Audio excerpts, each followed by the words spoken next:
gabungkan kabel ini ke bohlam. Lalu kita hubungkan ujung kabel yang lain ke bawah baterai.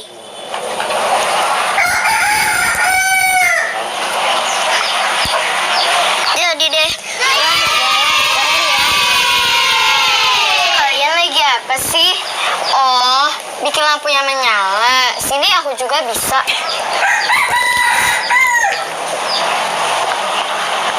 Lihat ya. Simsalabim, menyala.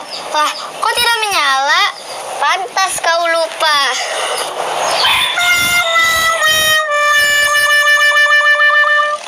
Halo Sobat X-Science, kembali lagi bersama Kak Herman dalam program kesayangan kita, X-Science, Eksplorasi Sains.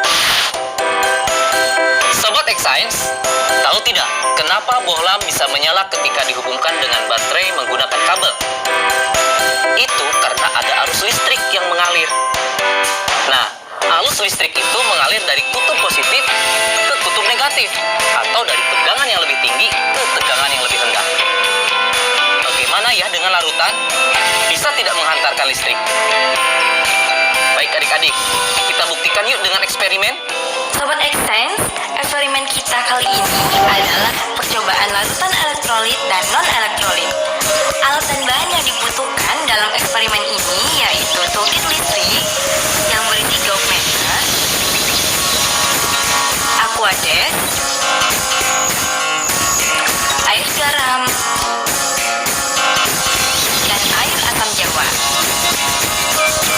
Setelah semua alat dan bahan tersedia, maka langkah selanjutnya masukkan ujung kabel ke larutan aquades, lalu amati jarum pada meteran hangat atau disebut tidak bergerak. Setelah itu, ulangi proses kegiatan dengan menggunakan larutan air garam dan larutan asam jawa. Perhatikan pergerakan jarum pada gauge-meter.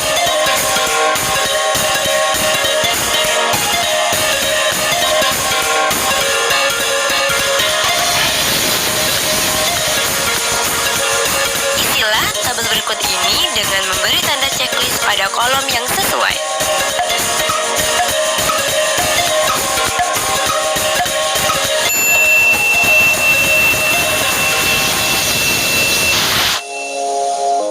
Sobat X-Science, sekarang kita simak ya penjelasan hasil eksperimennya. Ternyata ada dua macam larutan berdasarkan kemampuannya dalam menghantarkan arus listrik. Larutan yang tidak menghantarkan arus listrik disebut larutan non-elektrolit. Sementara larutan yang bisa menghantarkan arus listrik disebut larutan elektrolit. Kok bisa demikian ya adik-adik? Begini, kakak jelasin ya. Larutan non-elektrolit tidak dapat menghantarkan arus listrik karena di dalamnya tidak ada ion. Contohnya air aquades atau air murni. Makanya tadi dalam percobaan jarum pada gauge-meter tidak bergerak. Sekarang bagaimana sih larutan yang dapat menghantarkan arus listrik? Larutan elektrolit terbentuk dari terlarutnya senyawa elektrolit dalam peralut air, di mana senyawa itu terurai sempurna membentuk ion positif atau disebut kation dan ion negatif atau disebut anion. Pada saat arus listrik melewati larutan elektrolit, ion-ion dalam larutan menghantarkan arus listrik seperti layaknya dalam kabel. Nah, Sobat X-Science, sekarang kita lihat larutan garam dan larutan aquades. Jarum pada gauge-meter bergerak pada larutan air garam. Ini menunjukkan kalau air garam dapat menghantarkan arus listrik. Kenapa bisa demikian?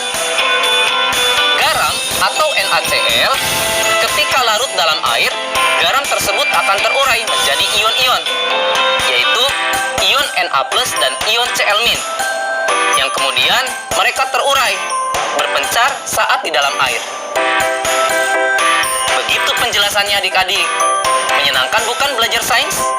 Nah adik-adik, dari tayangan tadi kita belajar kalau air garam dan air asam jawa bisa mengantarkan arus listrik.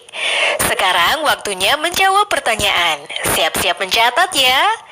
Pertanyaannya adalah, kenapa air garam bisa mengantarkan arus listrik?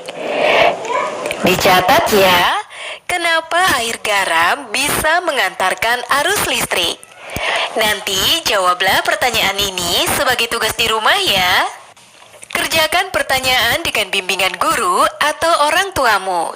Sekarang adik-adik belajar di rumah aja bersama Kak Herman hanya di TVRI. Adik-adik ingat selalu,